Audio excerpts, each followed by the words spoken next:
Up next, how Christianity conquered an empire. Learn about the emperor whose holy vision changed the course of history.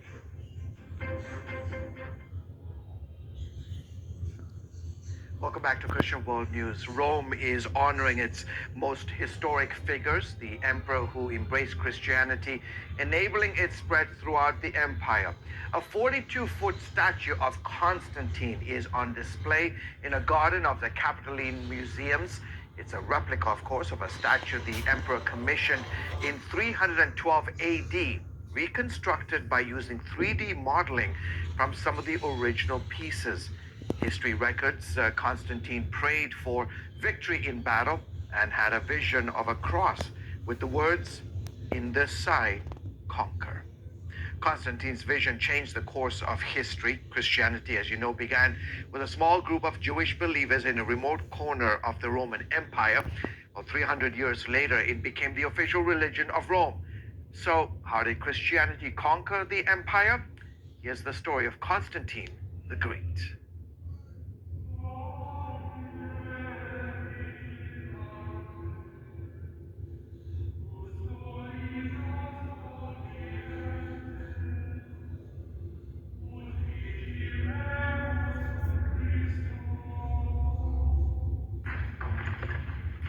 Once the greatest power on earth, Rome in the 4th century was on the brink of collapse.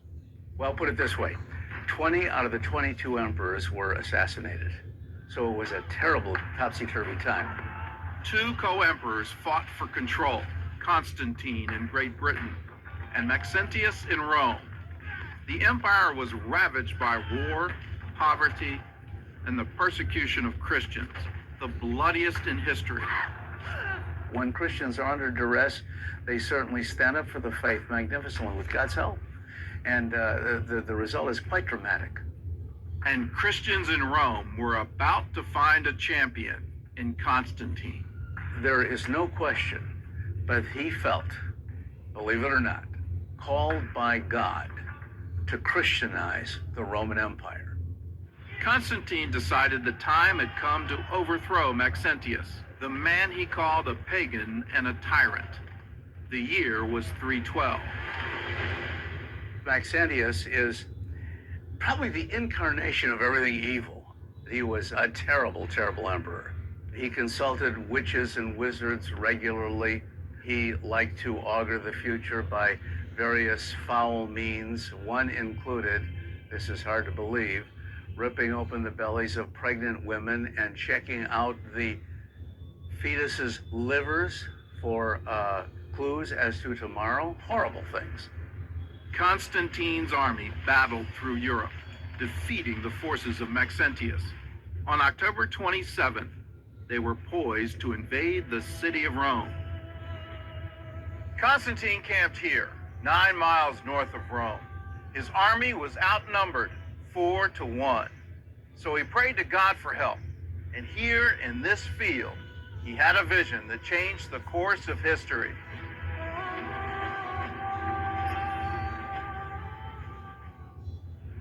Around noon, Constantine looked up at the sky and saw a sign above the sun.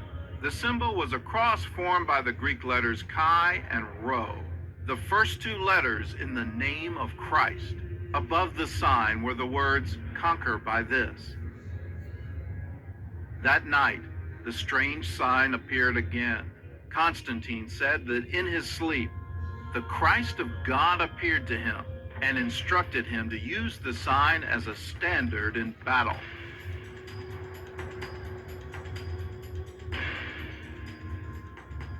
The next morning, Constantine ordered his soldiers to mark the symbol on their shields, and under the sign of the cross, they headed for Rome. On the other side of the Tiber River, Maxentius sent his troops to meet Constantine, while he stayed behind in Rome. October 28th marked the 6th anniversary of the reign of Maxentius. To celebrate, he held a day of public games here at the Circus Maximus. But instead of cheering, the crowds turned on him. They shouted, "Constantine cannot be overcome." So Maxentius fled to the temple of Apollo. There he searched a collection of pagan prophecies, known as the Sibylline Books, and found a passage that mentioned the date, October 28th. On the same day, the enemy of the Romans should perish. Maxentius thought it prophesied the death of Constantine, so he changed his mind and went to join his troops. But by now, his army was trapped between Constantine and the Tiber River.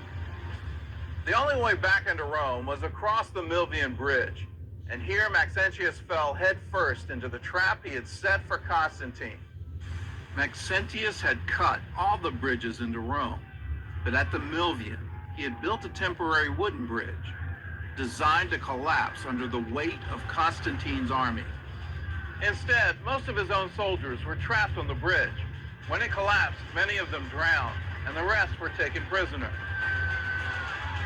Maxentius himself drowned after jumping into the river. And the next day, Constantine's army entered Rome, parading his head on the point of a spear. Today, Constantine is known as the first Christian emperor. But was it a real conversion, or just a smart political move?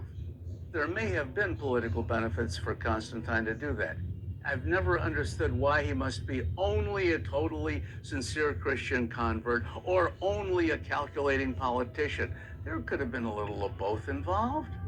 As emperor, Constantine remained the head of Rome's pagan priesthood, and his coins bore the image of the Roman sun god, Sol Invictus.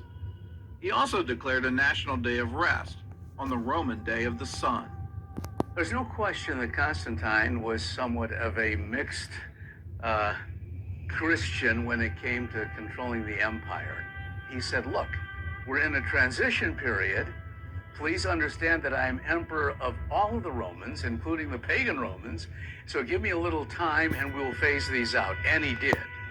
The true extent of Constantine's conversion is debatable, but his influence on Christianity is undeniable. Within a year, he and his co-emperor issued an edict of toleration.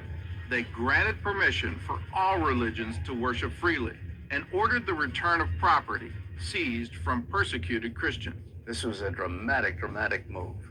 When Constantine was converted, it was at a time when only 10% of the Roman Empire was Christian. At the end of the 300s, 95% of Rome was Christian. Less than 400 years after the death of Christ, his followers had become the most influential religious group in Rome. And with this sign, Christianity had conquered the Roman Empire.